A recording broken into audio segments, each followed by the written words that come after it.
Today I'm going to remind you that the project that I'm working on is to read Aion by Dr. Jung. In order to do that, we're going to have one more video of readings from Dr. Edward Edinger's The Aion Lectures, Exploring the Self in Jung's Aion, edited by Deborah A. Wesley. The Edinger books, by and large, are published by Inner City Books, which is a labor of love of Darrell Sharp. This book is copyright by Edward F. Edinger, all rights reserved, and it's published by Inner City Books. The honorary patron of this publishing house was Marie-Louise von Franz, who was a very close associate of Dr. Jung. The publisher and general editor is Darrell Sharp, and the senior editor is Victoria Cowan. Inner City Books was founded in 1980 to promote the understanding and practical application of the work of Syzygy Jung. Introduction. The title Aion refers to a very complex symbolic image which has evolved through the centuries and has a rich set of meanings. All words are psychic organisms. Each has at its core some fundamental human experience, and there will be an image of that experience embedded in the etymology of the word. As one traces the way its usage has evolved, a whole organism unfolds. The word Aion is a particularly rich example. Ancient Greek had three words for time: Chronos, Kairos, and Aion. Chronos referred to quantitative linear time. It would be the scientific term. Kairos referred to the special moment, the special content of a particular time. It would be the right moment, the time of fulfillment. For instance, Christ's saying, "My time, Kairos, has not yet come." The third term, Aion, is more diffuse and ambiguous, but has come to mean a very long period of time, something like an age, or even eternity, or forever. Aionios, meaning without beginning or end, eternal or forever, and eidos, meaning eternal. Both words have as their root the term Aion. The use of the word Aion goes back to Homer, where the term Aion is often used as parallel to psyche, to soul, or life. In Hesiod, it denotes lifespan. In Aeschylus, it refers to a generation, so that it can mean the time one has already lived or will live. It can relate to past as well as to future, and as the philosophers picked it up, it came to refer to the far future and to eternity. In Homer's Iliad, in speaking of the death of a warrior, Hera says to Zeus, "When his Psyche and Aion have left him, then send death to bear him away." Footnote, Book 16, line 423. Here the term means lifespan, a separate reality, a kind of inner partner that is practically identical to the soul. In another place, Homer identifies Aion with an inner water which has wasted away in tears. For instance, when Odysseus is weeping for his return home, Homer says, quote, "His eyes were never dry of tears, and his sweet Aion was ebbing away as he longed mournfully for his return." Footnote, The Odyssey, Volume 5, lines 151 to 153. Here is the thought that the Aion is a kind of inner water, and there is only a limited quantity of it. When it is all used up, one dies. In Aeschylus's Agamemnon, Aion means quite explicitly a life partner. He is the source of the poet's inspiration. The chorus of elders exclaims, "The Aion that has grown with me inspireth of the gods, breatheth upon me persuasion, the strength of song." The author is saying that my inner Aion inspired me to be a poet and sing my song. In another place in Aeschylus, the word means a generation. Quote, "Old is the tale of sin I tell, but swift in retribution. To the third Aion it abides." Footnote, 7 Against Thebes, lines 742 to 744. It means to the third generation. The guilt is passed on from one generation to another. In Timaeus, Plato says about the creation of the universe, quote, "Now the nature of the ideal being was everlasting, but to bestow this attribute in its fullness upon a creature was impossible. Wherefore he, the demiurge, resolved to have a moving image of Aion, and this image we call Chronos." In other words, he resolved to have a moving image of eternity, and this image we call time. Plotinus finally refined this idea that time is the moving image of eternity in this passage, quote, "If eternity, Aion, is life at rest, unchanging and identical and already unbounded, and time must exist as an image of eternity, then we must say that there is another lower life corresponding to the higher life. The lower life has, instead of a unity without distance or separation, a unity by continuity, and instead of a complete unbounded whole, a continuous unbounded succession, and instead of a whole altogether, a whole which is and always will be going to come into being part by part." Footnote, Aeneids, Volume 3, 7 and 11. It is a psychologically profound notion that eternity, or Aion, is an image of totality outside of time, whereas time is an image of that same totality spread out in a temporal sequence. This corresponds exactly to Jung's remark in Mysterium Conjunctionis, "The one after another is a bearable prelude to the deeper knowledge of the side-by-side." Footnote, Collected Works, 14, paragraph 206. Aion was thought of as an inner water, and it was also thought that after the death of the individual, that inner water was left as a snake. The snake was imagined as the soul of the departed one, inhabiting the tomb perhaps. All of these connections are included in Figure 1, a cluster diagram showing the major references to Aion. This is Figure 1. Please stop the video so that you can read it and study it. This psychic organism, called Aion, has also appeared in many biblical passages.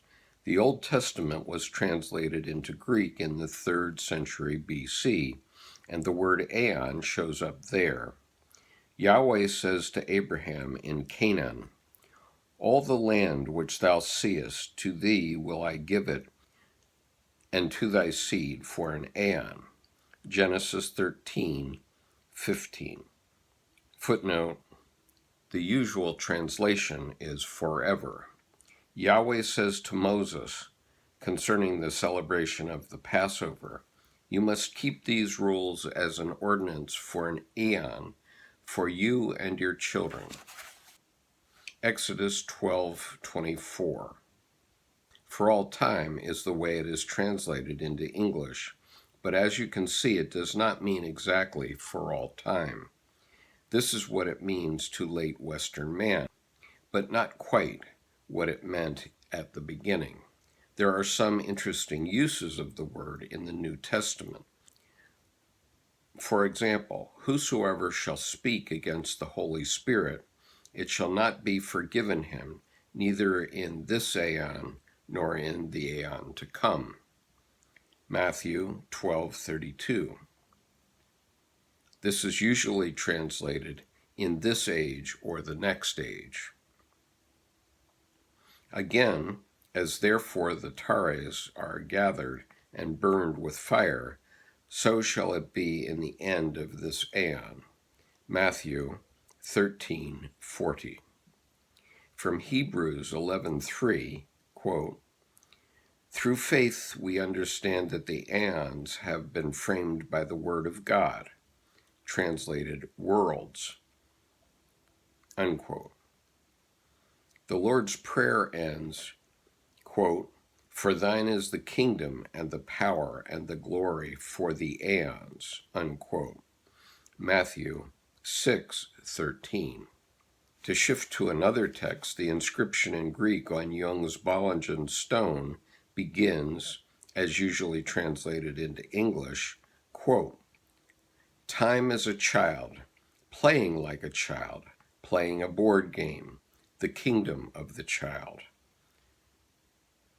Footnote, Jung, Memories, Dreams, Reflections, page 227. As a translation into German, Jung suggested the word Zeit, which in English is time, but the Greek word that starts that inscription on the stone is the word Aion. So it reads, Aion is a child playing a board game. Time is not exactly right. It would probably be better to say the age, the Aion, is a child playing a board game. In late syncretism, Aion became the name of the deity, as shown in the frontispiece of Jung's Aion, and above at page 10. This is page 10.